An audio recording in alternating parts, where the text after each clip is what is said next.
The integral mode is used along with the proportional mode in almost all loops.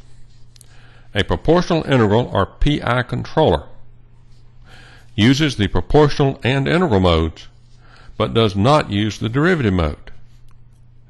PI control accounts for about 90% of the loops in a typical process plant.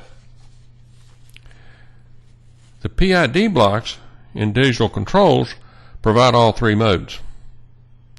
When a conscious decision has been made to not use the derivative mode, the designation PI is commonly applied. The basis for the integral mode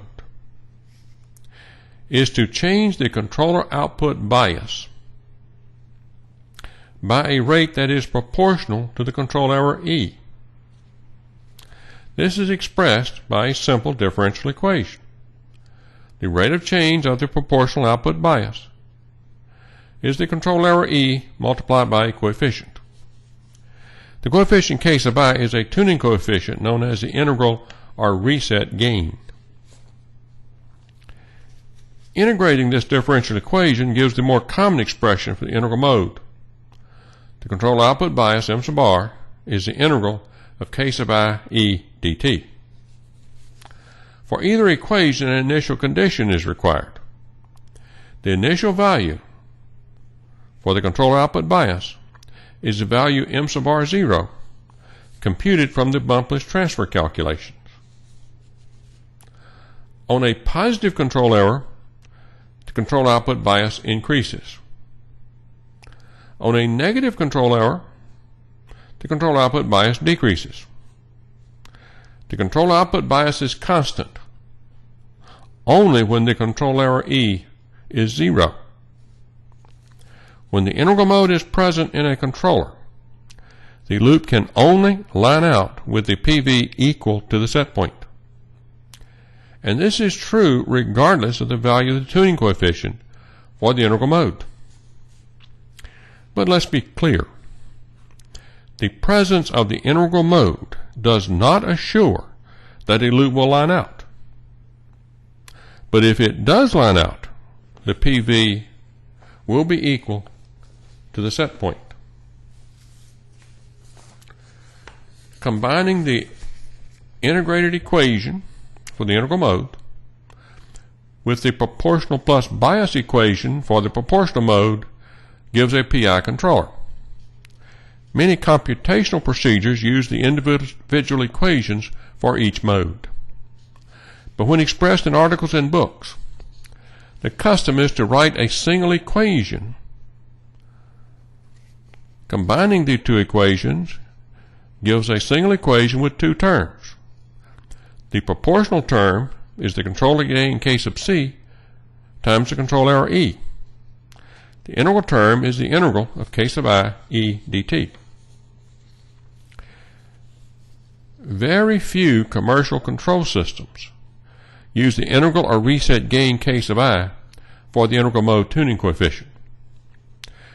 This series of videos uses the integral time or reset time T sub I for the integral mode tuning coefficient. Also in common use is its reciprocal, the reset rate R sub I. Rewriting the control equation in terms of the reset time T sub I gives an equation with the controller gain K sub C in both the proportional term and the integral term. The customary equation for PI control is obtained by moving K sub C over T sub I through the integral and then factoring Kc from each term. At first glance, the math looks good. However, the tuning coefficients K sub C and T sub I are not constants. We occasionally change the values of tuning coefficients, as will be explained in a subsequent video. Whether they are within the integral or outside the integral has consequences.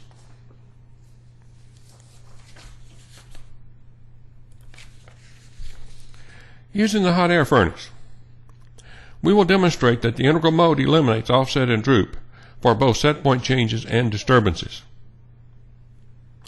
The tuning coefficients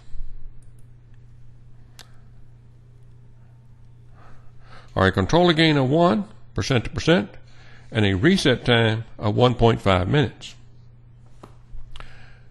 Switch the hot air temperature controller to auto. Change the set point from 210 to 220 degrees Celsius. The hot air temperature lines out at the new set point. The set point is changed by 10 degrees Celsius. The PV does likewise. Increase the opening of the fresh air damper from 60.8% to 65.8%.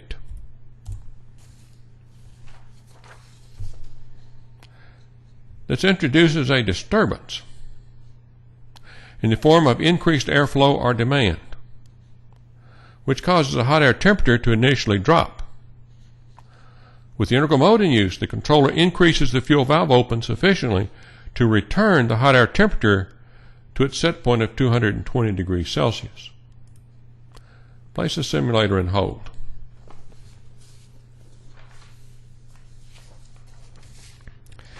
The contribution of the integral mode is inversely related to the value of its tuning coefficient, the reset time T sub I. Consequently, the terms long and short are commonly used in lieu of large and small. To increase the contribution of the integral mode, the value of the reset time must be reduced or shortened. This suggests that the controller responds more rapidly, but there are limitations. When the value of the reset time is too long, the PV slowly approaches the set point. For our responses, this is more evident in the response to the disturbance than to the response to the set point change. A slightly shorter reset time could be considered. Shorten the reset time to 1 minute.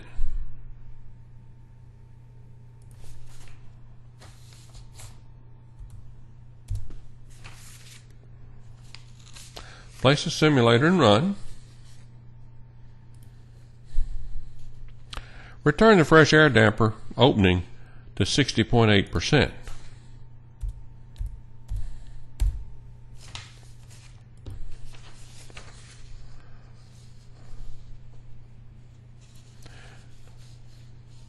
The PV approach to the set point is more expeditious.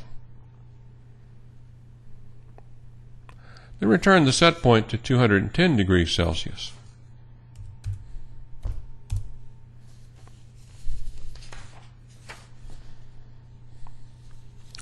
The oscillations in the response are a bit more evident.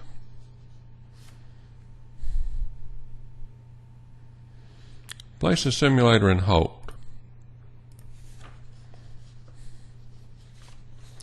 A reset time that is too short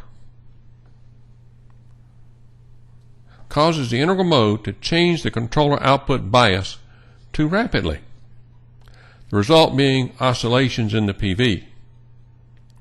Excessively short reset times result in an unstable behavior. The cycles in the PV grow rather than decay.